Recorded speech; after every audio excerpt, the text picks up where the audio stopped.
atuação do Flamengo foi ruim, me parece unânime, né? Qualquer torcedor minimamente lúcido, com um pouquinho de espírito crítico, não gostou do que viu. Ah, mas esse time não pode oferecer mais do que isso. Gente, claro que pode, é evidente que pode, e deve, mas sem todos esses jogadores, né? Alguns ali já passaram da hora. Acabou sendo um resultado muito melhor do que o desempenho do time rubro-negro em Ibagué, na Colômbia, onde venceu o Tolima por 1-0, dando um passo importante para sobreviver na Libertadores. Vamos falar sobre isso e tentar entender o momento rubro-negro, tá? Separando muito bem as fases da Libertadores, as diferentes competições na temporada, o momento, e falaremos de Andréas Pereira. O Flamengo já desistiu do jogador, afinal de contas, ele que fez o gol da vitória. Tudo isso nesse vídeo que tem o apoio e o patrocínio do OneFootball, o aplicativo que você pode baixar e deve baixar, acessando o link que está aqui embaixo na descrição do vídeo. O OneFootball é um parceiro do youtube.com/MauroCesar, estamos juntos já há um bom tempo. Quando você faz o download, você mostra a força do canal, isso é muito importante para nós aqui do canal. E mais, você tem acesso a estatísticas, vídeos, né? Você tem esses números em tempo real nas principais competições de futebol do mundo. E tem entrevistas, vídeos, farto conteúdo gratuito, como os jogos de futebol que você vê com imagens. Como, por exemplo, o Campeonato Alemão, que é o carro-chefe. Você vai voltar a ver a Bundesliga, primeira e segunda divisões, no começo agora da temporada 2022-2023, já nesse segundo semestre que está por começar. E, claro, você vê campeonato japonês, islandês, dinamarquês, da Índia, da Eslováquia, do Cazaquistão, da Letônia, da Polônia, da Suíça, da Noruega e da Irlanda do Norte, por exemplo. Então são vários campeonatos alternativos, digamos assim, que você pode acompanhar no OneFootball se você tem a curiosidade de ver um futebol meio lado B e tal. Prato cheio, sem, claro, perder o futebol, não lado B, lado A da Bundesliga, que é um dos principais campeonatos do mundo, e você não paga nada por isso. Então faça o download do OneFootball e você assim apoia também o nosso canal. Vamos tentar entender o seguinte. Primeiro, depois de falar do Andréas Pereira, a situação do Flamengo na temporada, ela lembra até um pouco o Palmeiras, alguns momentos na temporada passada, quando ele foi campeão. Por quê? O Palmeiras na temporada passada, ele fracassou retumbantemente em tudo. Mundial de Clubes, não fez nenhum gol. Ficou em último ali, naqueles 4 ali que disputaram de fato o torneio, né? Perdeu e perdeu, né? No jogo de classificação e na disputa de terceiro lugar. Campeonato Paulista perdeu a final para o São Paulo. Antes disso, perdeu a Recopa Sul-Americana por Defensa e Justiça no Brasil e perdeu para o Flamengo o título da Supercopa nos pênaltis. Na Copa do Brasil, da qual era o campeão na temporada anterior, num título que foi conquistado já em 2021, né, mas referente a 2020, o Palmeiras perdeu em casa para o CRB e foi eliminado na primeira fase da qual participou. E no Brasileirão, estava muitos pontos atrás do líder do campeonato, que era o Atlético. Terminou 18 pontos atrás. E foi avançando na Libertadores. Se você lembrar, antes do confronto contra o Atlético Mineiro, a maioria da imprensa, a torcida, achando que o Galo ia passar. Porque o Galo vivia um momento muito bom, o Palmeiras não.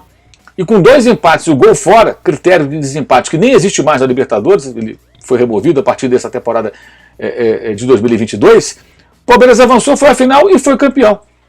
Com um gol nos acréscimos, na prorrogação, melhor dizendo, de uma falha individual do Andrés, sobre o qual falaremos daqui a pouco.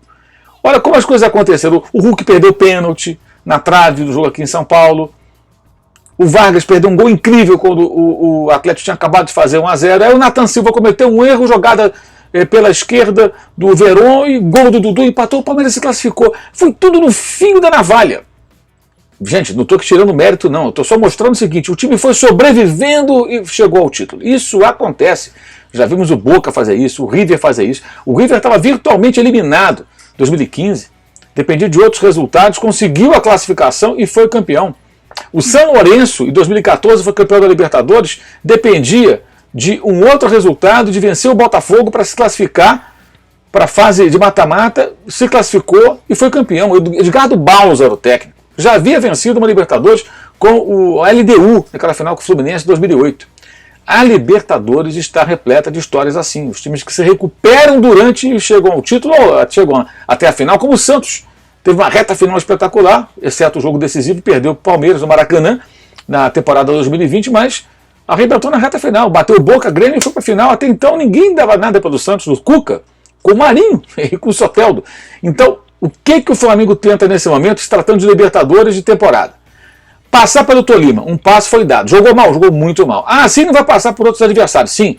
Mas se conseguir eliminar o Tolima na quarta que vem, já está em vantagem, jogo no Maracanã, o Flamengo só vai jogar 4 semanas depois contra o vencedor do duelo entre Boca e Corinthians, que na terça que vem se enfrentam em Buenos Aires em igualdade de condições, já que o primeiro jogo aqui em São Paulo, na Neoquímica Arena em Itaquera, terminou sem gols.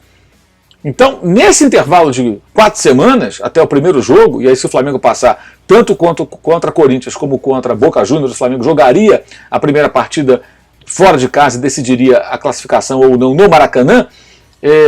O que nós temos nesse cenário todo aí? 4 semanas. Jogos, alguns dias para treinar, o Cebolinha pode estrear, novos jogadores podem ser contratados, pode mudar muita coisa. Pode mudar muita coisa. E aí que entra a questão. O Dorival Júnior vai ter que mudar muita coisa. Ele precisa se, digamos, desapegar da chamada geração 85. Se Diego Alves já havia mostrado que não tem mais condições de ser titular do Flamengo em jogos recentes, o mesmo acontece com o Diego Ribas, já estava claro, e também, infelizmente, com o Felipe Luiz, que não consegue render mais. Fisicamente, eles não rendem mais. No caso do Felipe Luiz, acho uma pena, porque eu acho um jogador extremamente lúcido e importante. E que, se pudesse ainda ser útil ali, talvez possa, em algumas circunstâncias, momentos, mas não tem mais como ser titular. Essa é uma dura realidade. Mas é o que acontece. A renovação desses contratos todos do ano passado foi um evidente erro, já foi amplamente discutido isso. Então o técnico tem que abrir mão desses jogadores, mas para isso ele tem que ter mais gente. E dessa vez, ele, embora pudesse até não escalar o Diego, tinha outras alternativas, eu não concordei com a escalação, ele tinha vários desfalques. E vai ter mais um agora, o Andrés vai embora, ao que tudo indica. Mas será que ele pode ficar? Depois do jogo eu conversei com uma pessoa importante do futebol do Flamengo e perguntei, chance zero do Andrés ficar? Resposta foi muito clara, tá? Dificílimo, mas não impossível. Ou seja, o Flamengo ainda alimenta uma remotíssima esperança de que os negócios lá fora não vingam, de repente o clube interessado não leva, o jogador não se interessa por jogar por determinado clube, mas na coletiva o Andrés deixou muito claro que isso depende mais do Manchester United. Por que também? O Flamengo só vai ficar com esse jogador se prorrogar o empréstimo ou aceitar uma proposta inferior. Tá? Até a semana passada, eu até dei informação, o Flamengo não tinha feito proposta ao Manchester United. Não sei se fez depois, não vou aqui me comprometer a afirmar algo, pode ter acontecido, depois disso alguma proposta. Acho que não. Tá, mas até a semana passada não havia proposta feita ao time inglês. Olha, ao invés de 10 agora, eu quero pagar X por X% dos direitos. Não, isso não tinha acontecido. O Flamengo tentava elaborar uma proposta. Aí surgiu a história de que já tem clube interessado e tudo mais. Então vejamos se isso vai de fato acontecer. Eu acho que é muito difícil porque, na minha opinião, Andrés Pereira tem já um currículo europeu em que, não um clube do patamar do Manchester United, mas um clube de um outro patamar, um time menor, né, falando português, claro, da Inglaterra, em outra liga, vai absorver esse jogador, vai contratar esse jogador. Então a chance é dificílima, é remotíssima, e se ela existe, ela vai passar pelo seguinte, uma proposta que o clube queira, o Manchester queira, vender, ou emprestar, ou ceder, sei lá, parte dos direitos, e o jogador não queira. Não, nesse clube eu não quero, nessa liga eu não estou afim, para lá eu não vou. Aí pode se criar um impasse. Mas não me parece que isso vai acontecer. Tendência é o Flamengo buscar outros jogadores, pelo menos um, talvez 2, para a posição de volante. E lateral direita é digamos assim, um segundo objetivo, um objetivo secundário. Né? O prioritário é conseguir um jogador para a função de volante. Tá? Então, nesse intervalo de tempo, o Flamengo pode se recompor. Mas o Dorival vai ter que abrir mão desses jogadores. O Diego não tem condições de fazer o papel para o qual foi escalado, o mesmo vale para o Felipe Luiz, não consegue render, jogadores como Ayrton Lucas têm mais a oferecer, como o Diego Alves. A gente viu a segurança do Santos nesse jogo, embora tenha saído mal com os pés de uma jogada no primeiro tempo, que só não foi gol porque o Léo Pereira impediu, e foi muito bem o Léo Pereira, melhor jogador em campo. E o Rodinei, incrível, conseguiu manter a concentração praticamente todo o jogo, enquanto esteve em campo, e não cometeu nenhum erro, pelo contrário, não criou grandes jogadas ofensivas, mas funcionou bem ali defensivamente e dando sequência às jogadas. Eles dois meio que seguraram a defesa. Então foram atuações muito boas dos dois. 4 jogadores que o Dorival colocou em campo eram controversos e discutíveis. Léo Pereira, Rodinei, Felipe Luiz e Diego Ribas. Os 2 veteranos, Diego Ribas e Felipe Luiz, foram mal. o Léo Pereira e o Rodinei jogaram uma boa partida. Tá na hora também do Pedro ser titular, né? Até quando entrou bem. Seja com o Gabigol ou até com o Gabriel no banco. Ou sendo poupado um joguinho ou outro, né? Podia ficar no banco até para descansar. Contra o Santos, sábado, por exemplo, que tal? Poderia ser uma experiência interessante que o técnico eventualmente possa fazer. Então é isso, gente. Andrés Pereira não deve ficar, tá? O Flamengo ainda não afirma que ele vai embora, porque vai esperar um pouquinho aí. Vai que, né? Acontece um fato novo e surge a chance de permanecer com o jogador. Mas não há muita esperança, não. A expectativa realmente é que ele vai embora. Ele até falou de voltar um dia ao Flamengo, que ele ama o clube e tudo mais. Deu uma entrevista até bem emocionado ao final da partida, né? Após a partida. Mas para ele voltar ao clube, ele vai ter que, sei lá, cumprir contrato em outros lugares. Um dia, quem sabe, poder voltar a vestir a camisa do Flamengo. Eu acho que ele não vale os 10 milhões de euros para um clube brasileiro. Tá? É caro demais para a nossa realidade. Mas para um clube europeu, mesmo um clube de menor porte, essa quantia não é tão significativa, então pode ser um investimento interessante. Sempre lembrando que a diferença é muito grande. O câmbio sempre ali, o euro, o dólar a 5, 6, libras já bateu 7, 7 e pouco nesses últimos meses, ou últimos 2 anos.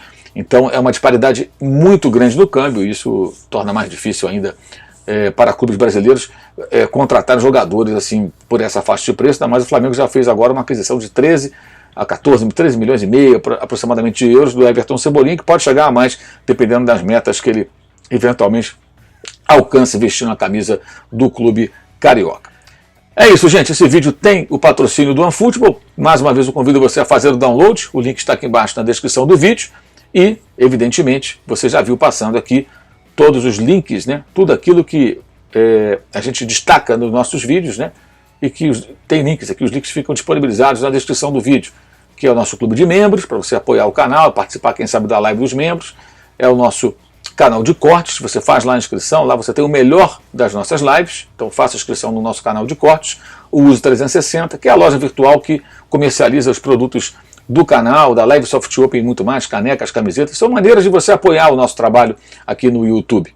E também, claro, você encontrou ali o curso online de jornalismo esportivo disponível para todos os interessados, e a Pingback, que é uma nova plataforma de conteúdo onde semanalmente escrevo sobre o futebol. Você tem aqui o link para o meu texto sobre a questão do estádio do Flamengo e uma possibilidade, não é uma opção que o Flamengo teria, um caminho que ele poderia buscar caso resolvesse construir um estádio próprio. Leia o texto, o link na descrição, e no outro link você fica sabendo como participar da Pingback, que é essa nova plataforma de conteúdo onde semanalmente escrevo sobre futebol.